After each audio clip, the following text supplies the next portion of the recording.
അവിടെ ചെയ്യുന്നത് ഇവിടെ ഇപ്പൊ പ്ലേ ചെയ്യുകയും ചെയ്യാണ്. അപ്പൊ പിന്നെ ദുആ ചെയ്യുമ്പോൾ അതിന് ആമീൻ എടുക്കൽ സുന്നത്തില്ല. ദുആ ചെയ്യുമ്പോൾ ആമീൻ ലൈവായിട്ടുള്ള ദുആക്കാണ് ആമീൻ ചില റെക്കോർഡ് പ്ലേ ചെയ്യുമ്പോൾ ആമീൻ ചില സുന്നത്തില്ല എന്നുള്ളതാണ്. അപ്പൊ അതുകൊണ്ടാണ് ഞാനിപ്പോ മൈക്ക് ഇങ്ങോട്ട് ആ ദുആ ചെയ്യുന്ന സമയത്ത് മൈക്ക് എടുത്തത്. പിന്നെ ഭാര്യയുടെ സംശയമാണ് ഡോക്ടർ പരിശോധിച്ചാൽ കുളി നിർബന്ധമാകുമോ എന്ന്. ഡോക്ടർ പരിശോധിച്ചാൽ കുളി നിർബന്ധമാവുന്നില്ല. കുളി നിർബന്ധമാവണമെങ്കിൽ ഒന്നുകിൽ ഇന്ദ്രിയം പുറപ്പെടുക അല്ലെ, അല്ലെങ്കിൽ സംയോഗം ചെയ്യുക, അതൊക്കെയാണല്ലോ കുളി നിർബന്ധമാവാന്. മുന്തുവാരത്തിലോ പിന്തുവാരത്തിലോ ലിംഗം പ്രവേശിപ്പിക്കുക, പിന്നെ അതുപോലെ തന്നെ അതാണ് കുളി നിർബന്ധമുള്ള ഒരു കാരണം. അത് ഡോക്ടർ പാൻ ചെയ്യുമല്ലോ. പിന്നെ അതിൽ ഇന്ദ്രിയം പുറപ്പെടുക, അതാണ് ഒരു കാരണം. മറ്റൊരു കാരണം പിന്നെ ഹൈല് നിഫാസ് പോലത്തതൊക്കെ ഉണ്ടായിട്ട് അത് മുറിയുക, അതാണ്. ഇങ്ങനെ പല കാരണങ്ങൾ ഉണ്ട്. ഇതൊക്കെയുള്ളപ്പോ ഏത് കുളി നിർബന്ധമുള്ള കാരണം അതിൽ പെട്ടതല്ല. ഇപ്പൊ ഡോക്ടർ പരിശോധിക്കാനുള്ള അതിൽ പെട്ടതല്ല. അതുകൊണ്ട് തന്നെ ഡോക്ടർ പരിശോധിച്ചാൽ ചിലപ്പോൾ അത് അവിടെ വ്യക്തമായി പറയാൻ ഒരു ബുദ്ധിമുട്ടുണ്ടല്ലേ. ചിലപ്പോൾ ഡോക്ടർ പരിശോധിക്കുമ്പോൾ സ്ത്രീകളൊക്കെ ചിലപ്പോൾ അവരുടെ ഗുഹ്യസ്ഥാനത്തൊക്കെ ഡോക്ടറുടെ തൊടൽ സംഭവിക്കുമോ, അതല്ലെങ്കിൽ അതിനേക്കാളും പിന്നെ ചില അവന്റെ കൈന്റെ അവിടെ പറയണ്ട. ഏതായാലും കുളി നിർബന്ധമാവില്ല. ഞാൻ ഈ പറഞ്ഞ കൊണ്ടൊക്കെ കുളി നിർബന്ധമാവുള്ളൂ. പിന്നെ മറ്റുള്ള കാര്യങ്ങൾ കൊണ്ടൊന്നും കുളി നിർബന്ധമാവില്ല. അസ്സലാമു അലൈക്കും. വലൈക്കും സ്സലാം വറഹ്മത്തുള്ളാഹി. യാ ഉസ്താദ്, ളുഹറിന്റെ മുമ്പ് ഉള്ള സുന്നത്ത് നിസ്കാരവും കൂടെ തഹിയ്യത്ത് പിന്നെ വുളുവിന്റെ ശേഷമുള്ള സുന്നത്ത് ഇവയും കരുതി നിസ്കരിച്ച ഒരാൾ പിന്നീട് ളുഹറിന്റെ സമയമായിട്ടില്ലെന്ന്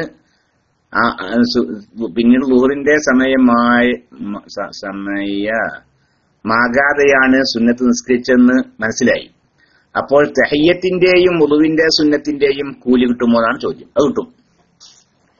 ഒരാളെ ളുഹറിന്റെ സമയം ആയി എന്ന് കരുതിയിട്ട് അയാൾ എന്ത് ചെയ്ത് ഒളു അങ്ങനെ അയാൾ സുന്നത്ത് നിസ്കരിക്കുക.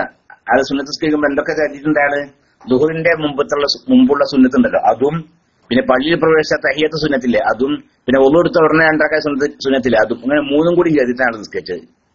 മൂന്നും കൂടി നിസ്കരിച്ചാൽ മൂന്നിനെയും കൂടി കിട്ടും. അതാ ളുഹറിന്റെ മുമ്പുള്ള രണ്ടറക്കായ സുന്നത്തും തഹിയ്യത്തിന്റെ രണ്ടറക്കായത്തും ഒളുവിന്റെ രണ്ടറക്കായത്ത് സുന്നത്തും ഞാൻ നിസ്കരിക്കുന്നു എന്ന് മൂന്നും കൂടി കരുതിയിട്ടാണ് ഒരാൾ നിയ്യത്ത് വെച്ചത്, അങ്ങനെ നിസ്കരിച്ചത്. എന്നാൽ മൂന്നിന്റെയും കൂലി കിട്ടുന്ന. പക്ഷെ ഇയാൾ എന്ത് ചെയ്തു? അങ്ങനെ നിയ്യത്ത് വെച്ച് നിസ്കരിച്ചു. പിന്നീടാണ് ബോധ്യപ്പെട്ടത് ഞാൻ ആ നിസ്കരിച്ചപ്പോൾ ളുഹറിന്റെ സമയം ആയിട്ടില്ല എന്ന്. ളുഹറിന്റെ സമയം ആവാതെ ളുഹറിന്റെ മുമ്പ് സുന്നത്ത് നിസ്കരിച്ചാൽ ശരിയാവൂല. പക്ഷെ അവിടെ ഏത് ശരിയായിട്ടുണ്ട്?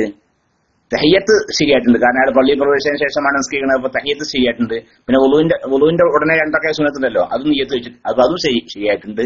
ളുഹറിന്റെ മുമ്പത്തെ സുന്നത്തെ ശരിയാവാത്തതുള്ളൂ. അതിന് കാരണം അത് ശരിയാകാൻ കാരണം അതിന്റെ സമയം കാരണത്തിലാണ് അതിന്റെ കാരണം. മനസ്സിലായിട്ടുണ്ടാവുമല്ലോ അല്ലേ? ഞാനിപ്പോ ഈ പറഞ്ഞ മനസ്സിലായവരുണ്ടാ?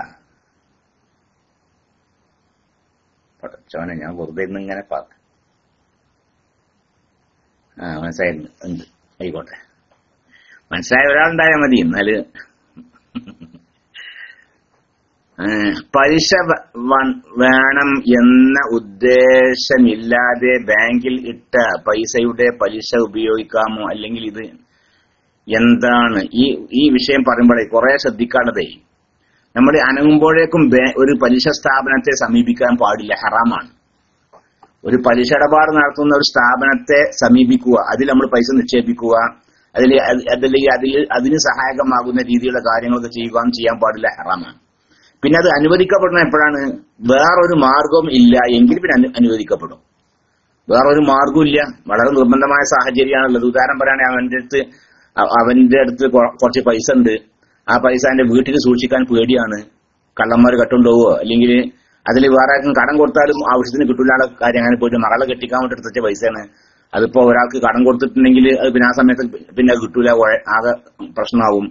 ഇങ്ങനെ വളരെ നിർബന്ധമായ സാഹചര്യം, വേറൊരാളുടെ അടുക്കല് സൂക്ഷിക്കാൻ നിവൃത്തില്ല, അയാളുടെ വീട്ടിൽ സൂക്ഷിക്കാൻ നിവൃത്തില്ല, പിന്നെ സുരക്ഷിതമായ സ്ഥലം ബാങ്ക് മാത്രമേ ഉള്ളൂ നിൽക്കുക, വേറൊരു മാർഗം അയാളുടെ മുമ്പിൽ ഇല്ല. അങ്ങനെയാണെങ്കിൽ എന്ത് ചെയ്യാ? വേറൊരു ലറൂറത്തിന്റെ സമയത്ത് എല്ലാം അനുവദനീയമാണല്ലോ. അപ്പൊ ആ ഒരു ബുദ്ധിമുട്ടിന്റെ ആവശ്യത്തിന് വേണ്ടി എന്ത് ചെയ്യുക, അയാൾക്ക് ആ പൈസ ബാങ്കിൽ നിക്ഷേപിക്കാം. ബാങ്കിൽ പൈസ നിക്ഷേപിച്ചാലോ അതിന് പലിശ കിട്ടുകയും ചെയ്യും. എനിക്ക് പലിശ വേണ്ടാണ്ട് കാര്യമില്ല. പലിശ വേണ്ട എന്ന് പറഞ്ഞിട്ടുണ്ടെങ്കിൽ ആ പൈസ അതുകൊണ്ട് ബാങ്ക് കൊഴുക്കും. അയാളുടെ ആ സംഖ്യ കൊണ്ട് ഒരു പരീക്ഷ സ്ഥാപനം കൊഴുക്കും. അപ്പൊ അതും പാടില്ല. അപ്പൊ എന്ത് ചെയ്യണം? അപ്പൊ ആ പലിശ വാങ്ങണം എന്നാണ് നമ്മുടെ ഉലമാക്കളിൽപ്പെട്ട ചില ആളുകളൊക്കെ പറയുന്നത്. ബഹുമാനപ്പെട്ട ചെറുശ്ശേരി ഉസ്താദിന്റെ ഒക്കെ ഫത്വ അത് പൊതുവിഷയങ്ങളിൽ ചെലവഴിക്കണം എന്നാ. ആ പൈസ വാങ്ങിയിട്ട് പൊതുവിഷയങ്ങളിൽ, വേറെ ആരും കൊടുക്കൊന്നുമല്ല. എന്നാൽ മറ്റാർക്കും കൊടുക്കാന്ന് ചിലർ പറഞ്ഞിട്ടൊക്കെ ഉണ്ട്. അത് ഞാനിപ്പോ നമ്മുടെ പ്രാമാണികരായ പണ്ഡിതന്മാരുടെ അടുക്കൽ നിന്ന് കേട്ടതൊന്നുമല്ല.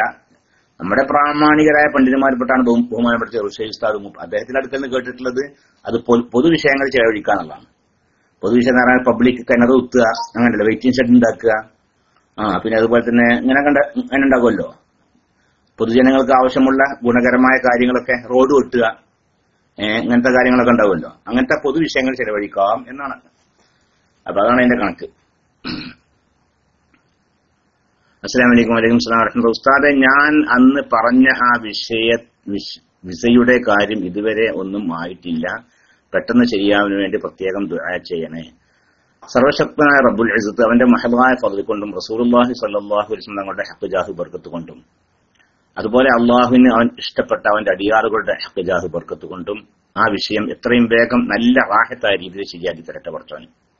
വിഷമം ബുദ്ധിമുട്ടൊന്നും കൂടാതെ നല്ല മനസ്സിന് സന്തോഷകരമായ രീതിയിൽ, റാഹത്തായ രീതിയിൽ, ഖൈറായ രീതിയിൽ അല്ലാഹു സുബ്ഹാനഹു വ തആല വേഗം ശരിയാക്കി തരട്ടെ. ആമീൻ. വസല്ലല്ലാഹു അലാ സയ്യിദിനാ മുഹമ്മദിൻ വഅലിഹി വസഹ്ബിഹി അജ്മഈൻ. അൽഹംദുലില്ലാഹി റബ്ബിൽ ആലമീൻ.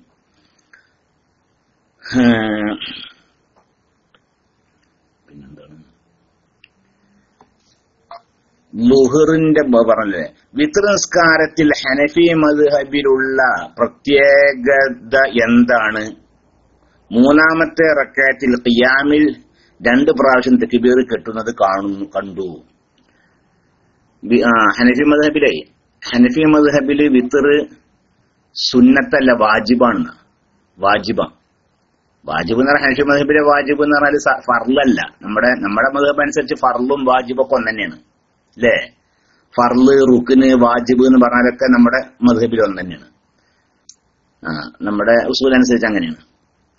ഹനഫി മദ്ഹബിൽ അങ്ങനെയല്ല. ഹനഫി മദ്ഹബിൽ ഏകദേശം കൃത്യമായിട്ട് പറയല്ല, ഏകദേശം നമ്മുടെ മുഅക്കദായ സുന്നത്തുണ്ടല്ലോ, ആ മുഅക്കദായ സുന്നത്തിന്റെ ഒരു സ്വഭാവത്തിലുള്ളതിനൊക്കെയാണ് വാജിബ് എന്ന് പറയാം ഹനഫി മദ്ഹബിൽ. അതായത് അത് ആ ഹനഫി മദ്ഹബിൽ വാജിബ് ചെയ്താല് കൂലിയുണ്ട്, ചെയ്തില്ലെങ്കിൽ കുറ്റമില്ല. പക്ഷെ റസൂലുള്ളാഹി സ്വല്ലല്ലാഹു അലൈഹി വസല്ലം തങ്ങളുടെ ശഫാഅത്ത് ലഭിക്കുക പോലത്തെ കാര്യങ്ങളല്ലോ, അതൊന്നും ലഭിക്കൂലാണ്. റസൂലുള്ളാഹിന്റെ ശഫാഅത്ത് കിട്ടണമെങ്കിൽ എന്തും വേണം? ഈ വാജിബും ചെയ്യണം. ആ വാജിബ് ചെയ്തില്ലെങ്കിൽ അപ്പൊ അതിൽപ്പെട്ടാണ് വിത്തറൊക്കെ ഫർളല്ല, സുന്നത്തും അല്ല, വാജിബാണെന്നാണ് ഹനഫിയോട് പറയാം. അപ്പോ പിന്നെ ഹനഫി മദ്ഹബിൽ വിത്തറിന്റെ കോലവും വ്യത്യാസമുണ്ട്. ഞാൻ അതിന്റെ ഇബാറത്തൊന്ന് വായിച്ചാൽ അവിടെ ഹനഫി മദ്ഹബില്, ഒരു മിനിറ്റ്. അതാ فإذا فرغ المصلي من القراءة في الركعة الثالثة. 3 റക്അത്ത് ഒന്നിച്ചാണ് ഹനഫി മദ്ഹബ് നിസ്കരിക്കുക. അവർ അങ്ങനെ നിസ്കരിക്കല്, അങ്ങനെ അവർക്ക് നിസ്കരിക്കേണ്ടത്. 2 റക്അത്ത് സലാം കഴിഞ്ഞിട്ട് സലാം വീട്ടാന്നിട്ട് 1 റക്അത്ത് അങ്ങനെയല്ല. 2 റക്അത്ത് കഴിഞ്ഞിട്ട് സലാം വീട്ടാതെ 3ാമത്തെ റക്അത്തിലേക്ക് എഴുന്നേറ്റുന്ന കൊണ്ട് അങ്ങനെ 3 റക്അത്ത് ഒന്നിച്ച് നിസ്കരിക്കുക. അങ്ങനെ 3ാമത്തെ റക്അത്തില് ഫാത്തിഹ കഴിഞ്ഞാല് ഒരു ഇടങ്ങറ് കുറിച്ച് ഏർപ്പാടാ. ഫാത്തിഹ കഴിഞ്ഞാല് എന്ത് ചെയ്യാ? ഫാത്തിഹ സൂറത്ത് ഓതലൊക്കെ കഴിഞ്ഞാല് വജബ അലൈഹി അൻ യർഫഅ യദൈഹി, കൈ ഉയർത്തുക. എന്നിട്ട് തക്ബീറില്ല. അപ്പൊ 3ാമത്തെ റക്അത്തിൽ സൂറത്ത് ഓത്ത് ഒക്കെ കഴിഞ്ഞ ശേഷം എന്ത് ചെയ്യാമെന്ന് കൈ ഉയർത്തി അല്ലാഹു അക്ബർ എന്ന് പറയാം. എന്നിട്ട് എന്ത് ചെയ്യാ? എന്നിട്ട് പിന്നെ ഖുനൂത്ത് ഓതുക. ഇതാണ് അവരുടെ മദ്ഹബിലത്തെ രൂപം. അങ്ങനെയാണ്. ആ 3ാമത്തെ റക്അത്ത് 2ാമത്തെ റക്അത്ത് കഴിഞ്ഞ് അത്തഹിയ്യാത്ത് ഓതി സലാം വീട്ടാതെ 3ാമത്തെ റക്അത്തിലേക്ക് എഴുന്നേറ്റ് നിൽക്കുകയും എന്നിട്ട് 3ാമത്തെ റക്അത്തിലെ ഫാത്തിഹ ഓത്ത് കഴിഞ്ഞ് ഇനി സൂറത്ത് ഓത്ത് കഴിഞ്ഞ് എന്ത് ചെയ്യാ? അല്ലാഹു അക്ബർ എന്ന് പറയാം, റുക്കൂ ചെയ്യാതെ. അത് സുന്നത്ത്. എന്നിട്ട് പിന്നെ എന്ത് ചെയ്യാ? ഖുനൂത്ത് ഓതുക. ഇതാണ് അവരുടെ മദ്ഹബില്. ആ ഖുനൂത്ത് കഴിഞ്ഞ ശേഷം റുക്കൂ ചെയ്യുക. അതാണ് അവരുടെ മദ്ഹബ്. ഇതാണല്ലേ അതാണ്. വയുകബ്ബിറു കമാ യുകബ്ബിറു ലിഫ്തിതാഹി ഇല്ലാ അന്നഹു ലാ യദഉ ബിദുആഇ ലിഫ്തിതാഹി. അപ്പൊ മൂന്നാമത്തെ റക്അത്തിൽ ഫാത്തിഹ ഓത്ത് കഴിഞ്ഞ് സൂറത്ത് ഓതലൊക്കെ കഴിഞ്ഞ ശേഷം തക്ബീർ ചെല്ലുക. അതിനുശേഷം പിന്നെ ദുആ ഇഫ്തിതാഹ് ഒന്നുമില്ല, വജ്ജഹ്തു വജ്ഹിയ എന്തൊക്കെ ഉണ്ടാകുന്നില്ല. എന്നിട്ടോ പിന്നെ ഖുനൂത്ത് ബൽ യഖ്റഉൽ ഖുനൂത, ഖുനൂത്ത് ഓതുക, എന്നിട്ട് പിന്നെ റുക്കൂ ചെയ്യുക. ഇതാണ് അവരുടെ മദ്ഹബിന്റെ രൂപം.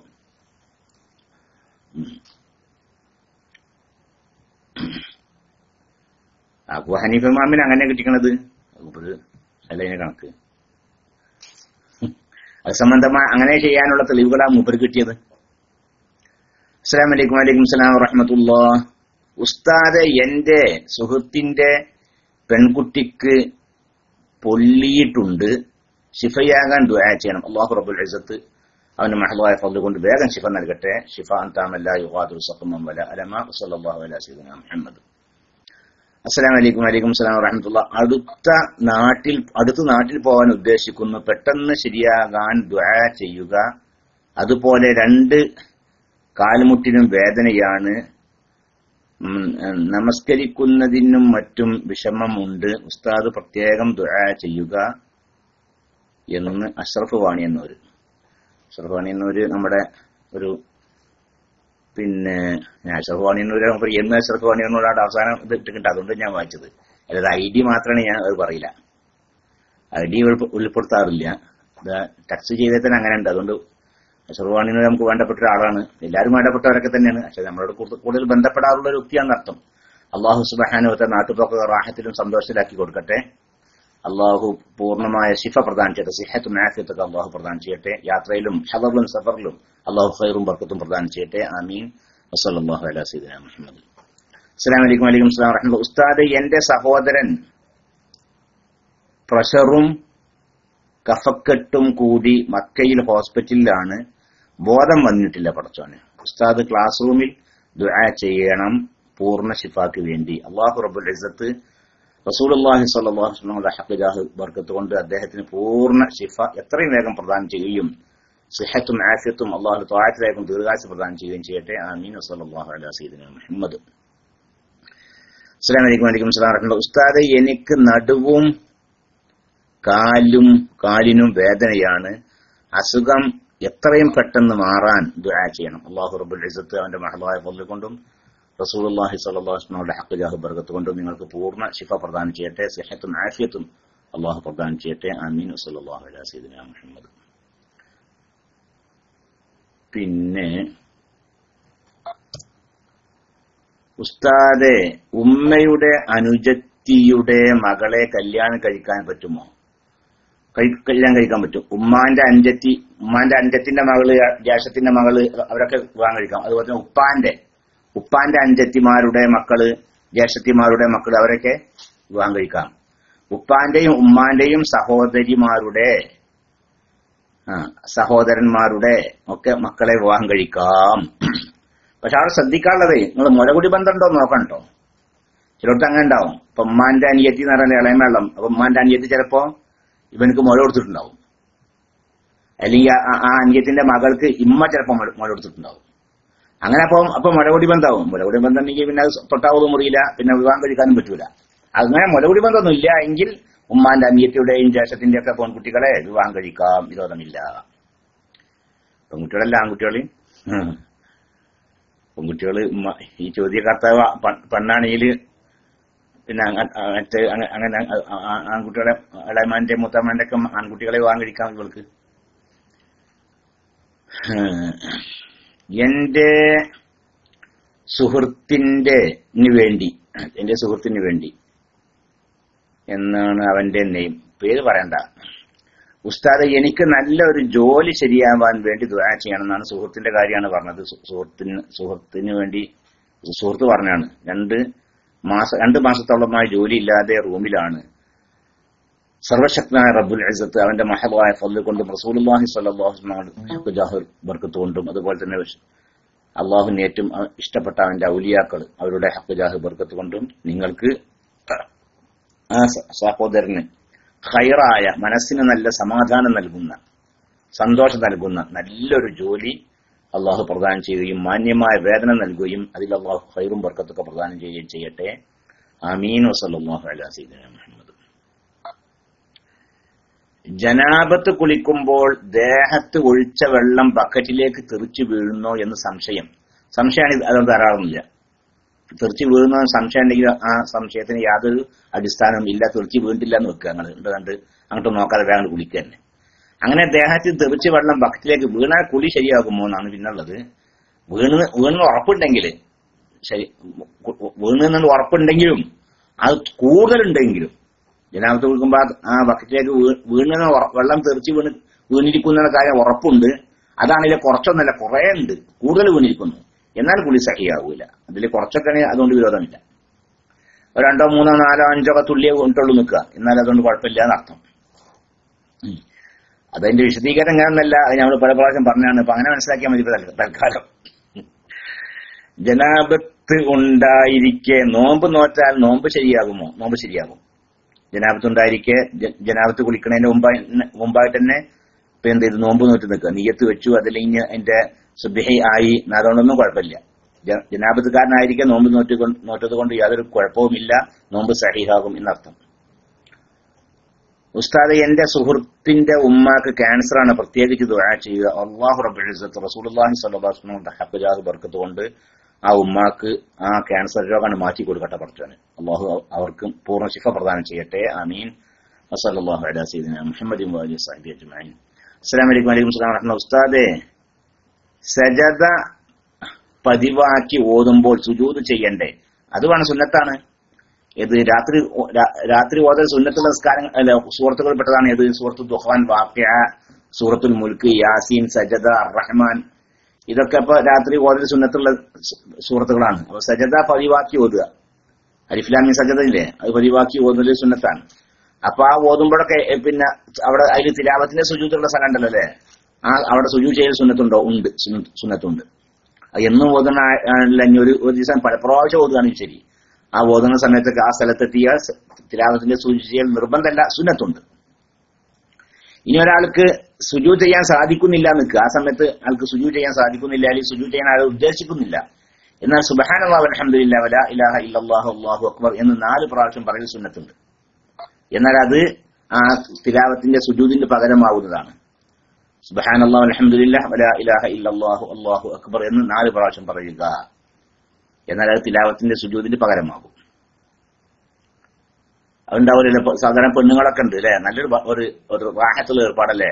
അങ്ങനെ നമുക്ക് ഓരോരുത്തർ നമ്മളുടെ ഇങ്ങനെ ഓരോ രസകരമായ ഓരോ അനുഭവം ഉണ്ടാവില്ലേ. ഉമ്മക്കെ ഇങ്ങനെ രാത്രിയൊക്കെ ഇശാ മഗ്‌രിബിന്റെ ഇടയില് പിന്നെ ഇങ്ങനെ ഓതിട്ട് ഇങ്ങനെ ഉറക്കം ഇങ്ങനെ ഓതിട്ട് മീൻ നന്നാക്കുക, അല്ലെങ്കിൽ ഇങ്ങനെ ചോറ് ഊറ്റുക, അങ്ങനൊക്കെ ചെറിയ പഴയ കാലത്ത് ഇങ്ങനെ അനുഭവം ഉണ്ടായിരുന്നില്ലേ. അതൊക്കെ നല്ല ഒരു രസത്തോടു കൂടി ഓർക്കുന്ന അനുഭവങ്ങളാണ് ഇതൊക്കെ. അപ്പൊ അങ്ങനെ ഉണ്ടാകും. അപ്പൊ ഉമ്മാര് ചോറ് ഊറ്റിയേക്കാറ്. അപ്പൊ ആ സമയത്ത് ഈ സജദന്റെ അലിഫ് ലാം മീം സജദ ഓതുകയാണ്. അപ്പൊ അവിടെ സുജൂദ് ചെയ്യാൻ സാധിക്കുമോ? ബുദ്ധിമുട്ടായിരിക്കും. അപ്പൊ എന്ത് ചെയ്യാ? സുബ്ഹാനല്ലാഹി വൽഹംദുലില്ലാഹി വലാ ഇലാഹ ഇല്ലല്ലാഹു അല്ലാഹു അക്ബർ എന്ന് 4 പ്രാവശ്യം ആ സമയത്ത് പറയുക. എന്നാൽ അത് തിലാവത്തിന്റെ സുജൂദിന് പകരമാകും. പിന്നെ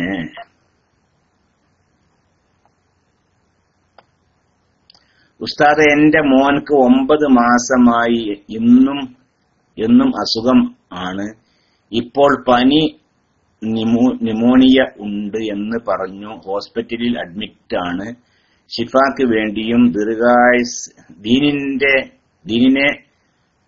ദീൻ ഉപകരിക്കുന്ന മകൻ ആകാൻ വേണ്ടിയും ദുആ ചെയ്യുക. അല്ലാഹു റബ്ബുൽ ഇസ്സത്ത് അവന്റെ മഹളായ ഫള് കൊണ്ടും റസൂലുള്ളാഹി സ്വല്ലല്ലാഹു അലൈഹി വസല്ലം തങ്ങളുടെയും മറ്റെല്ലാ മുർസലീങ്ങളുടെയും നബിമാരുടെയും ഔലിയാക്കളുടെയും മലായിക്കത്തിന്റെയും ഹഖ് ജാഹ് ബർക്കത്ത് കൊണ്ട് നിങ്ങളുടെ കുട്ടിക്ക് പൂർണ്ണ ശിഫ പ്രദാനം ചെയ്യുകയും അവനെ ദീനിന്റെ അഹ്ലിക്കാരിൽ അള്ളാഹു ഉൾപ്പെടുത്തുകയും അവനെ കൊണ്ട് മുസ്ലിം ഉമ്മത്തിനും അള്ളാഹുവിന്റെ ദീനിനും നിങ്ങളുടെ കുടുംബത്തിനും വലിയ ഉപകാരം അള്ളാഹു നൽകുകയും ചെയ്യട്ടെ. ആമീൻ. വസല്ലല്ലാഹു അലാ സയ്യിദിനാ മുഹമ്മദ്. അസ്സലാമു അലൈക്കും. വഅലൈക്കും സലാം വറഹ്മത്തുള്ളാഹി. ഉസ്താദെ, ഞാൻ ഗൾഫിൽ പുതിയതാണ്. ഭാഷ മനസ്സിലാകാതെ ജോലിയിൽ ബുദ്ധിമുട്ട് നേരിടുന്നു. ഭാഷ പെട്ടെന്ന് ശരിയാവാൻ ക്ലാസ് റൂമിൽ ദുആ ചെയ്യുക. അല്ലാഹു സുബ്ഹാനഹു വ തആല നിങ്ങൾക്ക് ഭാഷയൊക്കെ വേഗം പഠിപ്പിച്ചു തരട്ടെ. നിങ്ങൾ നല്ല മനസ്സിലാക്കണം ആ വിഷയം. പഠിക്കണം എന്നൊരു ശരിക്കൊരു ഒരു ഇതുണ്ടാകുക, ഒരു ചിന്ത ഉണ്ടാവുക. ശരിക്ക് അതുപോലെ എങ്ങനെയെങ്കിലുമൊക്കെ പിന്നെ അങ്ങോട്ട് അറബി ഭാഷ ഒക്കെ പഠിക്കുമ്പോഴേ അത് എങ്ങനെയെങ്കിലുമൊക്കെ ആവാതിരിക്കും ചെയ്യുക. അറബികൾ സംസാരിക്കുന്നത് പോലെ സംസാരിക്കാൻ വേണ്ടി ശ്രമിക്കുക. ഈ അറബികൾക്ക് ഒരു ദോഷമുണ്ട്. ഈ അറബികൾ അവരുടെ അറബികളോടല്ലാത്ത ആളുകളോട് സംസാരിക്കുമ്പോൾ അവർക്ക് ഏറ്റവും എളുപ്പമായി മനസ്സിലാവാൻ വേണ്ടി ഓരോ പുതിയ ശൈലി സ്വീകരിച്ചിട്ടുണ്ട്. അല്ലേ? മാൽ അന എന്നൊക്കെ പറയും. ഹദ മാൽ അന, ഇതിൻ്റെതാണ് മാൽ അന. അങ്ങനല്ല, ഹദ മാലി അന, അങ്ങനെയാണ് പറയാം. ഹദ മാലി അന. അത് മറ്റവർക്ക് മനസ്സിലാവില്ല, കുട്ടികൾക്ക് വിദേശികൾക്ക് മനസ്സിലാവില്ല എന്ന് വിചാരിച്ചു ഹദ മാൽ അന എന്ന് പറയും. അങ്ങനെ ഒരു മാഫിയും ഒരു ഫീയും ഒരു ലേഷ് ഒക്കെ ഉണ്ടായാൽ അതോടുകൂടി തന്നെ എല്ലാം പറയാൻ പറ്റുന്ന ഒരു അവസ്ഥയിലേക്ക് ഉണ്ടാക്കുകയും ചെയ്തു. അങ്ങനെ ഒന്നും ആകരുത്. ശരിക്കും അറബി ഭാഷ ശരിക്കും പഠിക്കാൻ വേണ്ടി ഇതാണ്. അതിന്റെ ഇടയ്ക്ക് ഒരു നാളിപ്പോ ഒരു അറബി ഇവിടെ നമ്മുടെ റാസലീമയുള്ള ഒരു അറബി, ആ അറബി ഒരു കടയിൽ ചെന്നപ്പോ ആ കടക്കാരനോട് ബന്ധപ്പെട്ട ഒരു പുതിയ മലയാളി ഈ അറബിന്റെ വീട്ടിൽ ജോലിക്ക് വന്നിട്ടുണ്ട്. അത് കടക്കാരൻ ചോദിച്ചാൽ അവനോട് എന്താ എന്റെ വർത്താനം എന്താണ്, ഇപ്പോ പുതിയ ആളെ വർത്താനം എന്താണ്? ഓനക്കോ സുഖം, ഓന്റെ കാര്യം കേൾക്കണോ? അപ്പൊ ഒരിക്കൽ ഒരു ഒഴിവ് ദിവസം അബുദാബിയിൽ പോകാൻ ചോദിച്ചത്ര അറബിനോട് ഞാൻ ഒരു വെള്ളിയാഴ്ച ഏതൊരു ദിവസം ഞാൻ അബുദാബിയിൽ പോട്ടെ, എന്റെ സുഹൃത്തുണ്ട് അവിടെ പോട്ടെ, അതിനാ പോയിക്കോന്ന് പറഞ്ഞു. അങ്ങനെ ഈ അറബിക്കും തന്നെ ജോലി അബുദാബിയിലാണ്. അങ്ങനെ ഇവൻ അവിടുന്ന് വരുന്ന സമയത്ത് ഇതൊക്കെ ഇവിടെ പറഞ്ഞപ്പോ ഇവന് പറഞ്ഞല്ലോ, ഇനി പൂർത്തിയാക്കണല്ലേ. ഇവന് അബുദാബിയൊക്കെ പോയി തിരിച്ചു വരുന്ന സമയത്ത് അറബി അബുദാബിയിൽ നിന്ന് ഇങ്ങോട്ട് ഇങ്ങനെ വരണുണ്ട്. റൗണ്ട് ബോട്ടിലെത്തിയപ്പോ പിന്നെ ഇവന് റൗണ്ട് ബോട്ടിന് അവിടെ നിൽക്കുകയാണ്. അപ്പൊ അറബിന്റെ വണ്ടിയിൽ നിന്ന് വരണുണ്ട്. പക്ഷെ ഈ റൗണ്ട് ബോട്ടിന് അവിടെ നിർത്താൻ പറ്റൂല്ലോ. അങ്ങനെ മൂപ്പറിന് പോന്നു. അന്ന് വന്നതിന് ശേഷം മറ്റവൻ ഇവിടെ തിരിച്ചെത്തിയതിനു ശേഷം കുറെ ചീത്തറം തരാം ഈ അറബിനെ. അബുദാബി ഫീ, സയ്യാറ ഫീ, ഇൻതഫി, റൗണ്ട് ബോട്ട് ഫീ, അനഫി, ലേശ് മാഫി എന്ന് വെച്ചത്. അത് അറബിക്ക് സംഗതി മനസ്സിലാവുകയും ചെയ്തു പോടെ അല്ലേ. ഇത് ഭാഗത്തേ ഉണ്ടായിട്ടുള്ളൂ. അബുദാബി ഫീ, റൗണ്ട് ബോട്ട് ഫീ, സയ്യാറ ഫീ, ഇൻതഫി, അനഫി, ലേശ് മാഫി എന്ന്. അപ്പൊ ഇതിന് എന്തൊക്കെ അറബി മനസ്സിലാക്കി. ഞാൻ അബുദാബിയുടെ റൗണ്ട് ബോട്ടിൽ നിൽക്കുന്ന സമയത്ത് ഇജ്ജി കാർ കൂടി വരുമ്പോ എന്തുകൊണ്ട് എന്നെ കണ്ട് നിർത്തിയില്ല എന്നാണ് ഇപ്പൊ പറഞ്ഞല്ലേ. ഞാൻ കണ്ടിട്ട് കുറെ ചിരിച്ചിരിക്കുന്നത്. അപ്പൊ അങ്ങനെ സംഭവം ഇങ്ങനെ ഒരു ലേശം മാഫിയും ഫീയൊക്കെ ഉണ്ടായാൽ തന്നെ എല്ലാം പറയാൻ പറ്റുന്ന, എന്നാലും അറബികൾക്ക് മനസ്സിലാവുന്ന രീതിയിലായിട്ടുണ്ട്. അപ്പൊ ആ രീതിയിലൊന്നല്ല, അങ്ങനെയൊന്നല്ല ശരിക്കും പഠിക്കേണ്ടത്. അപ്പൊ അറബികൾ സംസാരിക്കുമ്പോൾ ശരിക്ക് മറ്റു അറബികളോട് ശരിക്കും സംസാരിക്കണമൊക്കെ ശരിക്ക് നോക്കുക. എന്നിട്ട് അവര് പിന്നെ എങ്ങനെയൊക്കെ സംസാരിക്കണമൊക്കെ ശരിക്കും നോക്കുക, അങ്ങനെ പഠിക്കുക. ഇൻഷാ അല്ലാഹ് അല്ലാഹു സുബ്ഹാനഹു വ തആല നിങ്ങൾക്ക് ആ കാര്യം എളുപ്പമാക്കി തരട്ടെ. അപ്പോ അതാണ്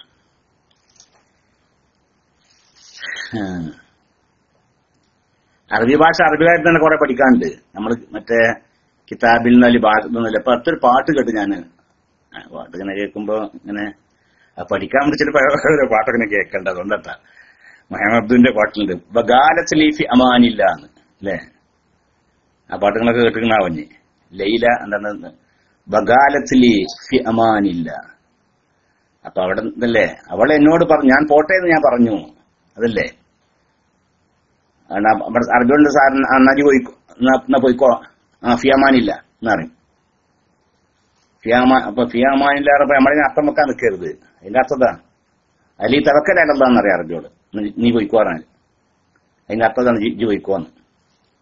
അലി ഫിയാമാനില്ല, നീ പോയിക്കോ. അപ്പൊ അതൊക്കെ അങ്ങനെ ഞാൻ പറഞ്ഞതല്ല. ഈ ഇപ്പൊ പഠിക്കാൻ ഉദ്ദേശിക്കുന്ന സഹോദരൻ ഇപ്പൊ അറബികളൊക്കെ ഫിയാമാനില്ല എന്ന് പറഞ്ഞാല് അപ്പൊ അങ്ങനെ തന്നെ പറഞ്ഞു പഠിക്കാൻ ശ്രമിക്കുക. ഞാൻ പോട്ടെ, അല്ലെങ്കിൽ നീ പോയിക്കോ, അല്ലെങ്കിൽ തവക്കൽ അലല്ലാഹ്. അങ്ങനെ അപ്പൊ അറബികൾ പരസ്പരം സംസാരിക്കുന്ന ശരിക്ക് കേട്ട് മനസ്സിലാക്കി, സംശയം ഉണ്ടെങ്കിൽ അത് അറബി ഭാഷയുമായി കൂടുതൽ ബന്ധപ്പെട്ട ആളുകളോട് ചോദിച്ച് അങ്ങനെ നല്ല രീതിയിൽ ഭാഷ പഠിക്കാൻ ശ്രമിക്കുക. എപ്പോഴും നമ്മൾ ശ്രദ്ധിക്കാറില്ല. ഇപ്പൊ ഈ ഗൾഫ് രാജ്യങ്ങൾ ഇപ്പൊ 100-200ഓളം രാഷ്ട്രങ്ങളിലെ ആളുകളുണ്ട്. ഇപ്പൊ ഈ ഖലീജിൽ മൊത്തത്തില് ഗൾഫ് രാഷ്ട്രങ്ങളൊക്കെ ലോകത്തിന്റെ എല്ലാ ഭാഗങ്ങളിലുള്ള ആളുകളുണ്ട്. അതുകൊണ്ട് തന്നെ ലോകത്തിന്റെ എല്ലാ ഭാഗങ്ങളിലേക്കും അറബി ഭാഷ എത്തിക്കാൻ വളരെ എളുപ്പമാണല്ലേ. എത്ര വേണമെന്ന് വിചാരിക്കുകയാണെങ്കിൽ ലോകത്ത് മുഴുവൻ അറബി ഭാഷ പ്രചരിപ്പിക്കാനായി ഏറ്റവും എളുപ്പമുള്ള ഒരു മാർഗ്ഗം. കാരണം ലോകത്തിന്റെ എല്ലാ ഭാഗങ്ങളിലും ഈ അറബ് രാജ്യത്തിലേക്ക് ആളുകൾ ഇങ്ങോട്ട് വന്നിരിക്കുന്നു. പക്ഷെ ഇവിടുന്ന് അറബി ഭാഷ അല്ല കൊണ്ടുപോണത്. അവരുടെ ഭാഷ ഇവർക്ക് ഇങ്ങോട്ട് ഇംഗ്ലീഷ് ആണും പെണ്ണൊക്കെ ഇംഗ്ലീഷ് സംസാരിക്കാൻ പഠിച്ചിക്കാണ് മറ്റുള്ള ആളുകൾക്ക്. വിദേശികളായ ആളുകൾ അറബി പഠിക്കല്ല ചെയ്തത്.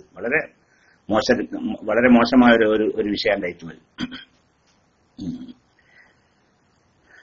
അപ്പൊ അത് ശ്രദ്ധിക്കേണ്ടതാണ്. അതായത് ശരി, അല്ലാഹു സുബ്ഹാനഹു വ തആല നിങ്ങൾക്ക് വേഗം ഭാഷ പഠിപ്പിച്ചേരട്ടെ. ആമീൻ. സ്വല്ലല്ലാഹു അലൈഹി വസല്ലം.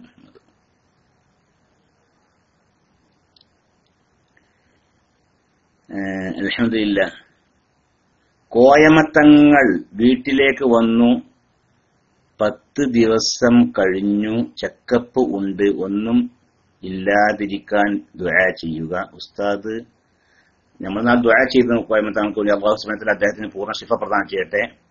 എല്ലാ വക മാരകമായ രോഗങ്ങൾ തൊട്ടും അല്ലാഹു തആല കാത്തുരക്ഷിക്കട്ടെ. അല്ലാഹു തആല അദ്ദേഹത്തിന് പൂർണ്ണ ശിഫയും സിഹത്തും ആഫിയത്തും ഇനിയും ദീർഘകാലം അല്ലാഹുവിന്റെ ദീനിന്റെ ഖിദ്മത്ത് ചെയ്യാനുള്ള തൗഫീഖും പ്രദാനം ചെയ്യട്ടെ. ആമീൻ.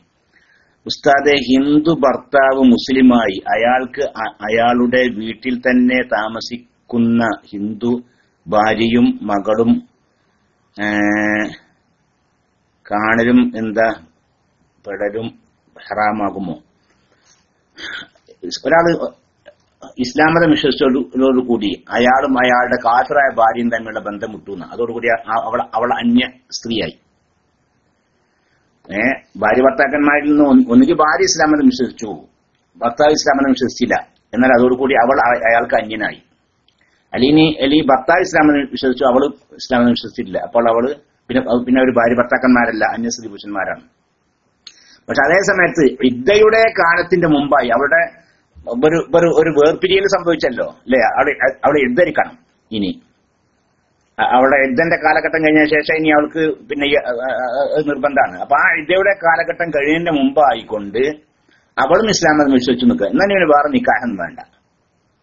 എന്നാൽ വേറെ നിക്കാഹൊന്നും വേണ്ട. അതാണ് ഇതിന്റെ മസാല. അപ്പൊ അതാ അതല്ലാത്ത പക്ഷം അവർ അന്യപുരുഷന്മാരും അന്യസ്ത്രീയും പുരുഷനും തന്നെയാണ്.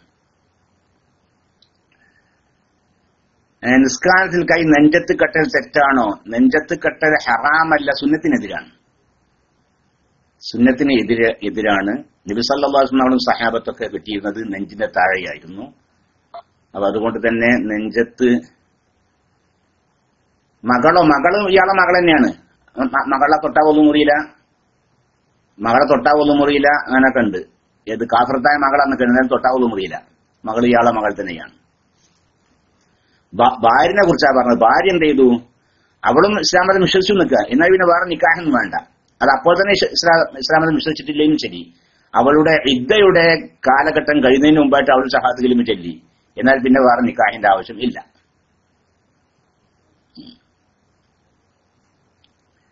അപ്പൊ നെഞ്ചത്ത് കൈകെട്ടല് സുന്നത്തിനെതിരാണ് എന്ന്.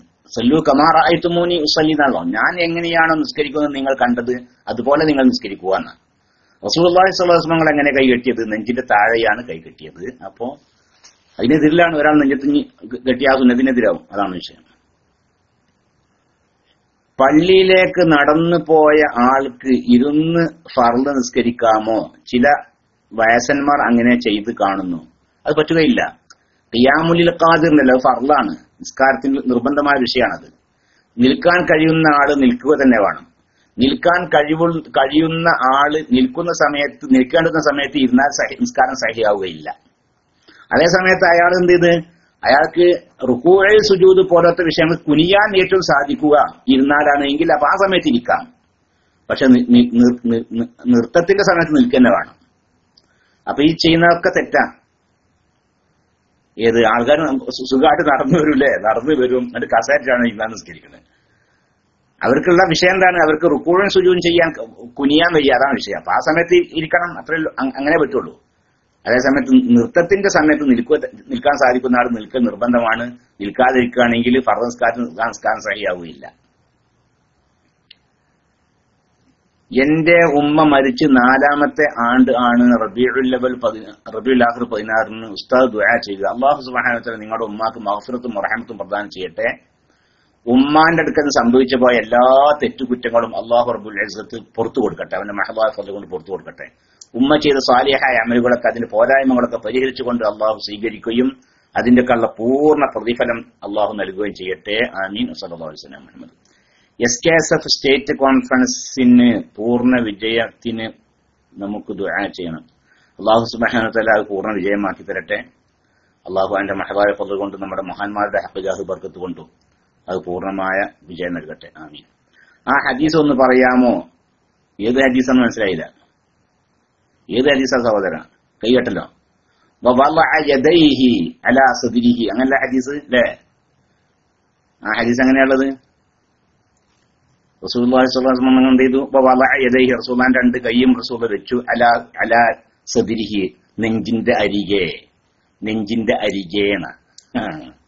നിങ്ങളിപ്പോ എന്താ മനസ്സിലാക്കിയത്? മൂപ്പര് അല കണ്ടപ്പോഴേ, ആള് ഇസ്ലാഹിയാണ്, മൂപ്പര് അല കണ്ടപ്പോഴേ ഒക്കെ മേൽന്നാണ് മനസ്സിലാക്കിയത്. അലക്ക് പല അർത്ഥമുണ്ട്. അലക്ക് മുകൾ എന്ന അർത്ഥമുണ്ട്, അരികെ എന്ന അർത്ഥമുണ്ട്. വലാത്ത അങ്ങനെ ഇതില്ലേ, എന്താണ് ആ ആയത്ത്? വലാത്തക്കും അല കബരിക്കല്ലേ, എന്താണ് ആയത്ത്? എന്താണ് അല്ലേ? അവരുടെ അവരുടെ കബറിന്റെ മേലെ കയറിക്കരുന്നതല്ല. അവിടെ ആ ഖബർ സിയാറത്തിന് വേണ്ടി അവരുടെ കാഫിര്യങ്ങളായ ആളുകൾ മരിച്ചു പോയിട്ടുണ്ടെങ്കിൽ അവരുടെ ഖബറിന്റെ അടുത്ത് പോയിട്ട് അവർക്ക് വേണ്ടി മഗ്ഫിറത്തിന് വേണ്ടി ദുആ ചെയ്യാൻ പാടില്ല. വലാ തുസല്ലി. പിന്നെന്താണ് ആയത്തിന്?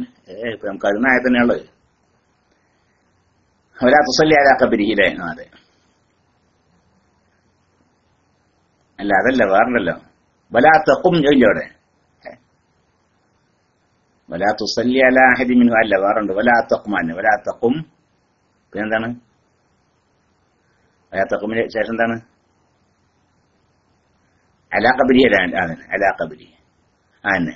വലാ തുസല്ലി അലാ അഹദി മിൻഹും മാത അബദൻ വലാ തഖും അലാ ഖബരി ആന്നെ. അവിടെ അവന്റെ ആ ഖബറിനെ മേലെ കയറി നിൽക്കരുതെന്നല്ല ഇതിന്റെ ഉദ്ദേശം. കാഫിര്യങ്ങളായ ആളുകൾ മരിച്ചു വരുമ്പോൾ അവരുടെ പേര് മയ്യിസ്കരിക്കാൻ പാടില്ല. അവർക്ക് അവരുടെ ഖബറിന്റെ അരികിൽ പോയി നിന്നുകൊണ്ട് അവർക്ക് വേണ്ടി മഗ്ഫിറത്തിന് വേണ്ടി ദുആ ചെയ്യാൻ പാടില്ല എന്ന്. അപ്പൊ അവിടെ ആ അലന്റെ അർത്ഥം അതിന്റെ ഇൻദാണ്. വലാ തഖും അലാ ഖബരി വലാ തഖും ഇൻദ ഖബരിഹി എന്നതിന്റെ അർത്ഥം. അപ്പൊ അലക്ക് മേലെ എന്നും അരികെ എന്നൊക്കെ അർത്ഥമുണ്ട്. പിന്നെ ഷാഫി ഇമാമിനെ പോർന്ന് കിട്ടിയപ്പോ ഈ അലക്ക് ഇവിടെ ഇൻദാനാണ് അവിടുന്ന് കിട്ടി. ഷാഫി ഇമാമ് വെറും ഈ ഹദീസ് മാത്രമല്ല, ഷാഫി ഇമാമിന്റെ കാലത്തുള്ള താബീങ്ങളും താബീങ്ങളായ ആളുകളൊക്കെ ധാരാളം ഷാഫി ഇമാമ് കണ്ടു. അവരൊക്കെ നെഞ്ചിന്റെ താഴെ കൈ കിട്ടുന്നതാണ് അവർ കണ്ടത്. സകല മനുഷ്യന്മാരും, ഷാഫി ഇമാമ് കണ്ട സകല മനുഷ്യന്മാരും നെഞ്ചിന്റെ താഴെ കൈ കെട്ടിയായിട്ട് ഷാഫി ഇമാമ് കണ്ടത്. അപ്പൊ ഈ ഹദീസ് അലാ സദ്രിഹി എന്ന ഹദീസ് ഉണ്ടായിരിക്കെ സകല മനുഷ്യന്മാരും നെഞ്ചിന്റെ താഴെയാണ് കൈ കെട്ടുന്നത്. അപ്പൊ ഷാഫി ഇമാമിന് മനസ്സിലായി ഈ അലക്ക് ഇന്തന്റെ അർത്ഥമാകുന്നു എന്ന് മനസ്സിലായി. അതുകൊണ്ടാണ് ഷാഫി ഇമാമ് നെഞ്ചിന്റെ താഴെ പൊക്കലിന്റെ മേലെ ആയിട്ട് വെക്കണം എന്ന് പറഞ്ഞത്. നെഞ്ചിന്റെ മേലെ നെറ്റക്കുറ്റി പണ്ടില്ലേ അല്ലേ? ഇമാമിങ്ങളിൽ ഒരാളെങ്കിലും നെഞ്ചിന്റെ മേലെന്ന് പറഞ്ഞവരുമില്ല.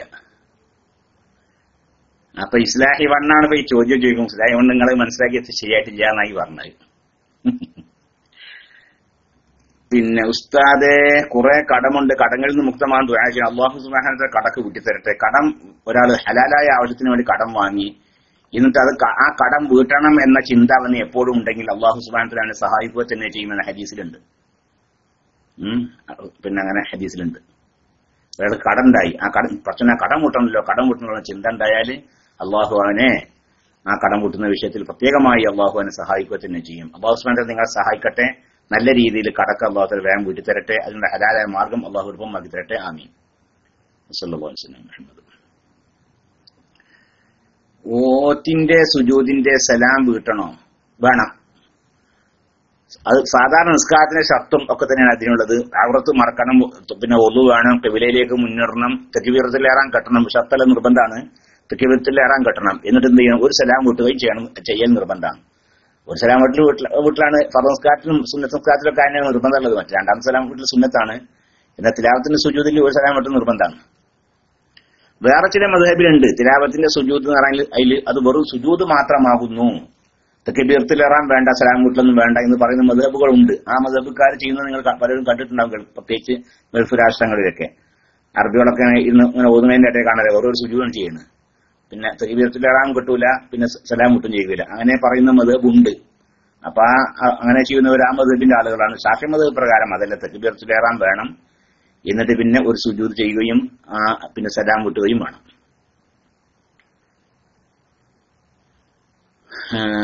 പിന്നെ ഫർള് നിസ്കാരത്തിന്റെ കൂടെ ഉള്ള ആൾക്ക് അപകടം എന്താണ്? ഫർള് നിസ്കാരത്തിനിടെ കൂടെയുള്ള ആൾക്ക് അപകടം സംഭവിച്ചാൽ KP എന്താ മനസ്സിലായില്ല. അയാളുടെ ജീവൻ സംരക്ഷിക്കാൻ ഇയാളുടെ സംരക്ഷണം ആവശ്യമാണ് എന്ന് ഉണ്ടാക്കി അയാൾ ആ നിസ്കാരത്തിന് ഒഴിവായി അയാളെ സംരക്ഷിക്കാൻ നിർബന്ധമാണ്. ഫർള് നിസ്കരിക്കുകയാണ്, ആ സമയത്ത് എന്ത് ചെയ്തു? ഒരാൾക്കാർ അപകടം പറ്റാണ്. അയാള് അപകടത്തിൽ നിന്ന് രക്ഷപ്പെടണമെങ്കിൽ ഇയാള് രക്ഷിക്കണം എന്ന് മറ്റൊരാൾക്ക് ഉറപ്പുണ്ടെങ്കിൽ ആ നിസ്കാരത്തിന് ഒഴിവായി അയാളെ സംരക്ഷിക്കാൻ നിർബന്ധമാണ്. ഉസ്താദെ, തഹിയ്യത്തും റവാത്തിബും വുളുവിന്റെ സുന്നത്തും 3 കൂടി നിയ്യത്ത് വെച്ചു 2 റക്അത്ത് നിസ്കരിച്ചാൽ 3 സുന്നത്ത് കിട്ടും. തഹിയ്യത്തും പിന്നെ നിസ്കാരത്തിന്റെ മുമ്പുള്ള സുന്നത്തും അല്ലേ? ഉദാഹരണം പറയണ നേരത്തെ പറഞ്ഞു, ഒരാൾ ഒന്നുണ്ടാക്കി അങ്ങനെ പള്ളി കയറി, അയാൾ ളുഹറിന്റെ മുമ്പാണ് പത്. അപ്പൊ അയാൾ ആ നിസ്കരിക്കുമ്പോ ളുഹറിന്റെ മുമ്പത്തെ സുന്നത്തും പള്ളിയിൽ കയറിയുള്ള തഹിയ്യത്തും പിന്നെ വുളുവിന്റെ ശേഷമുള്ള സുന്നത്തും 3 കൂടി കരുതിയിട്ടാണ് നിസ്കരിച്ചത്. എന്നാലും 3ന്റെയും കൂലി കിട്ടും. പിന്നെ വേറെ ഒരാളുടെ പലിശ കൊടുക്കാൻ എന്റെ ബാങ്കിന്റെ ഉള്ള പലിശ കൊടുക്കാമോ? എനിക്കതിന് ആ വിഷയം ഞാനിപ്പതേ അങ്ങനെ ചിലർ പറയാറുണ്ട്. ഏത് വേറൊരാളെ പലിശ കൊടുക്കാൻ വേണ്ടി ഒരാൾ ബാങ്കിൽ നിന്ന് ലോണൊക്കെ എടുത്തിട്ടുണ്ട്. അപ്പൊ അയാളുടെ പലിശ കൊടുക്കാൻ വേണ്ടി എന്ത് ചെയ്യാൻ ഇവന്റെ പലിശ അയാൾക്ക് കൊടുക്കുക, അത് അനുവദനീയമാണെന്ന് പറഞ്ഞത് അത് എനിക്കത്ര അങ്ങനെ മനസ്സിലായിട്ടില്ല.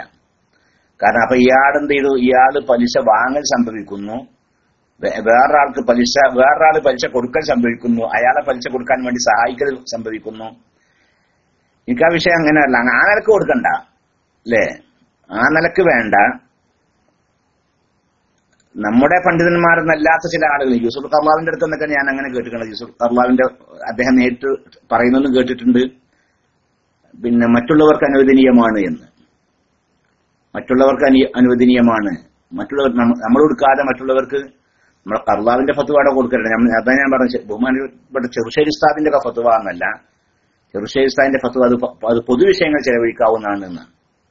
അതിന്റെ അപ്പുറം അദ്ദേഹം പറയുന്നത് ഞാൻ കേട്ടിട്ടില്ല.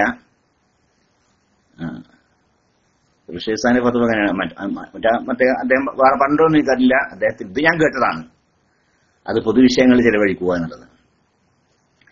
ഈ മറ്റ് അതേസമയത്ത് വേറെ ചില ആളുകൾ, നമുക്ക് മുഴത്തമതായ ആളുകൾ പരിഗണിക്കപ്പെടാൻ പറ്റുന്ന ആളുകളൊന്നല്ല, എങ്കിലും ചിലർ പറഞ്ഞിട്ടുണ്ട് അത് നമുക്ക് എടുക്കൽ അനുവദനീയമല്ല, എന്നത് മറ്റുള്ളവർക്ക് കൊടുക്കാം. ആ നിലക്ക് മറ്റുള്ളവർക്ക് കൊടുക്കാനുണ്ടല്ലോ, ആ നിലക്ക് ഇയാൾക്കും കൊടുക്കാം. അയാൾ അതുകൊണ്ട് എന്തെങ്കിലും ചെയ്തോട്ടെ. ആ നിലക്ക് മറ്റെനിക്ക് അതിനെക്കുറിച്ച് അറിയില്ല. അതറിയില്ല എനിക്ക്. ആ വിഷയം അത്ര എനിക്ക് അതിനെക്കുറിച്ച് അറിയുള്ളൂ.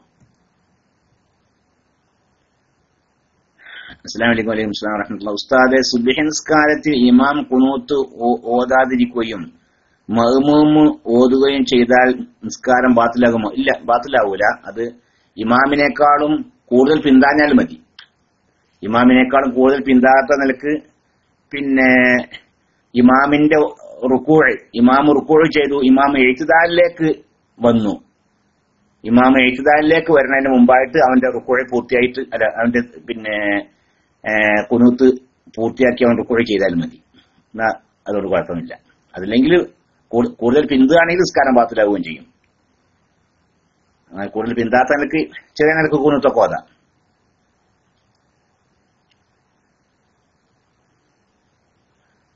പലിശ കൊണ്ട് വെയിറ്റിംഗ് ഷെഡ് ഉണ്ടാക്കി അതിൽ ശിഹാബ് തങ്ങളുടെ ഓർമ്മക്ക് അങ്ങനെ ശിഹാബ് തങ്ങളുടെ ഓർമ്മക്കാനും വേണ്ടില്ല, ഏത് ഓർമ്മക്കാനും വേണ്ടില്ല. പൊതുവിഷയങ്ങൾക്ക് വേണ്ടി അത് ഉപയോഗിക്കാമെന്ന്. അത് ശിഹാബ് തങ്ങളെ പേരായാലും വേണ്ടില്ല, ഞാരെ പേരായാലും വേണ്ടില്ല. പിന്നെ പത്രേ അസ്സലാമു അലൈക്കും. ളുഹ്ർ തനിച്ച് നിസ്കരിക്കുന്ന ഒരാൾ ബാങ്ക് കൊടുത്തു സുന്നത്ത് നിസ്കരിച്ചതിന് ശേഷം മാത്രമേ ഇഖാമത്ത് കൊടുക്കാൻ പാടുള്ളൂ എന്നുണ്ടോ? എന്താണ്? ളുഹ്ർ തനിച്ച് നിസ്കരിക്കുന്ന ഒരാൾ ബാങ്ക് കൊടുത്തു, സുന്നത്ത് നിസ്കാരത്തിന് ശേഷം മാത്രമേ ഇഖാമത്ത് കൊടുക്കാൻ. അങ്ങനെയൊന്നുമില്ല. ളുഹ്ർ തനിച്ച് നിസ്കരിക്കുന്ന ആളാണെങ്കിൽ ആ ളുഹ്റിന്റെ മുമ്പായി കൊണ്ട് അയാൾക്ക് ബാങ്കും സുന്നത്തുണ്ട്, ഇഖാമത്തും സുന്നത്തുണ്ട്. ഫർദ് നിസ്കാരം തനിച്ച് നിസ്കരിക്കുകയാണ്, എന്നാൽ അയാൾക്ക് ആ ഫർദ് നിസ്കരിക്കുന്നതിന്റെ മുമ്പായിട്ടേ ബാങ്കും സുന്നത്തുണ്ട്, ഇഖാമത്തും സുന്നത്തുണ്ട് എന്ന്. അല്ല ഫർദ് നിസ്കാരം കഴിഞ്ഞിട്ട് സുന്നത്ത് നിസ്കരിക്കുന്ന സമയത്ത് അങ്ങനല്ല. സുന്നത്ത് നിസ്കാരത്തിന് ശേഷം മാത്രമേ ഇഖാമത്ത്, അങ്ങനല്ല. ഫർദ് നിസ്കാരത്തിന് മുമ്പ് തന്നെ ബാങ്കും ഇഖാമത്തും സുന്നത്തുണ്ട്. അപ്പൊ ഇത്രയും ആണുള്ളത്. അള്ളാഹു സുബ്ഹാനഹു വ തആല ഇതുവരേക്കും പറഞ്ഞതും ചോദിച്ചതും കേട്ടതൊക്കെ അള്ളാഹു ഖബൂൽ ചെയ്യട്ടെ. ഈ പറഞ്ഞതിൽ വലിയ തെറ്റും കുറ്റങ്ങളൊക്കെ ഉണ്ടെങ്കിൽ അള്ളാഹു സുബ്ഹാനഹു വ തആല പുറത്തു തരട്ടെ. ഇത് അള്ളാഹുവിന്റെ